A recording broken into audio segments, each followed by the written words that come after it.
Hello, friends. If someone asks you, which country is the most powerful in the world, and if you can't answer this question easily, then think, which country's economy is the largest? Which country's GDP exceeds $20 trillion? Which country's companies are the most famous? Which country has won the most Nobel Prizes? Which country has the strongest military power? And which country has won the most Olympic medals? The answer to all these questions is United States of America. But the question is, how did the USA become a superpower? What did they do to become so powerful? Let's try to figure it out in today's video. In 1492, the Italian explorer Christopher Columbus discovered some Caribbean islands near North America. After this, the Europeans became aware of America, and the colonization of America began, primarily by the Europeans. During this time, Native Americans, also known as Red Indians, lived in America and organized into numerous different tribes. South America was mostly colonized by Spain, which is why most South American countries speak Spanish today. Britain established its first colony in America around the 1600s, followed by France. Initially, these were the three main powers, Britain, France, and Spain, who colonized North America. Several decades later, on July 4, 1776, American revolutionaries declared their independence from the British, and thus America became a new country. Here, the United States of America was born. In 1850, this was the era when the British, French, and Spanish colonizers had occupied several territories around the world. In this context, the USA had already become a democratic country. If any new country thought about amalgamating with the USA or becoming a part of the British, French, or Spanish colonies, every country would have preferred to join the USA because they would get the same freedom and democracy that several states of the USA were enjoying. This is why states like Florida, Illinois, and Ohio preferred to join the United States of America instead of remaining a colony under the Spanish or British government. In 1836, Texas, which had gained independence from Mexico, chose to join the USA due to continued torment from Mexico. Similarly, one state after another kept joining the USA, and the United States of America continued to grow. Every state had a reason to join the USA. But don't mistake America for being completely harmless.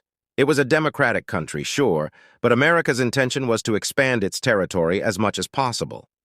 For this reason, in 1867, the Alaskan Territory was bought by America from Russia at the price of $7.2 million. In 1898, the USA overthrew the Kingdom of Hawaii and occupied its territory. Theoretically, the USA was not a colonizer like Britain, France, and Spain, but it sure behaved like them, at least in some places. By the 1900s, the USA had become a large country with numerous territories under its control. And obviously, the bigger the country, the bigger its economy and GDP. This is the reason why the USA began to rise as a global power. The two world wars that followed further cemented this rise. The world wars primarily took place in Europe, with France, Germany, the UK, Spain, and Italy all fighting among themselves.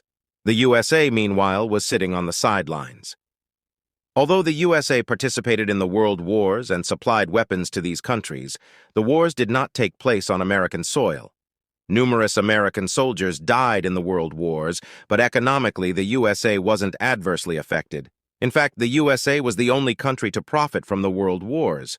They sold so many weapons to Germany, France, and other European countries that they made a net profit, while countries like the UK, Germany, and France were left devastated.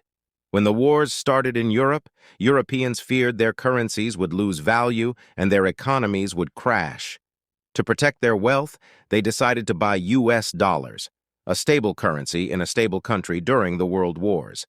As a result, the value of the US dollar rose significantly. In 1944, as World War II was drawing to a close, 44 Allied countries came together and decided to keep their currencies stable by linking them to the US dollar, which in turn was linked to gold. Naturally, the Allied countries won War II, and the US dollar became the international currency. After 1950, America and the Soviet Union emerged as the two main superpowers, leading to the Cold War. The Cold War was an ideological battle between communism and capitalism. Instead of fighting directly, they engaged in proxy wars in other countries. By interfering in the internal politics of so many countries, the USA made several countries directly dependent on it, further strengthening its power. This is why today, there are more than 800 American military bases in over 70 countries. To achieve all this during the Cold War, America had to spend a lot of money on its military, which is why America's military power is the strongest in the world today. However, this isn't entirely a positive thing, as I'll explain at the end of the video. In 1949, America formed the NATO alliance with European countries to stop the influence of the Soviet Union. This NATO alliance still exists, and because of this, America has always been cooperative with the Western European countries.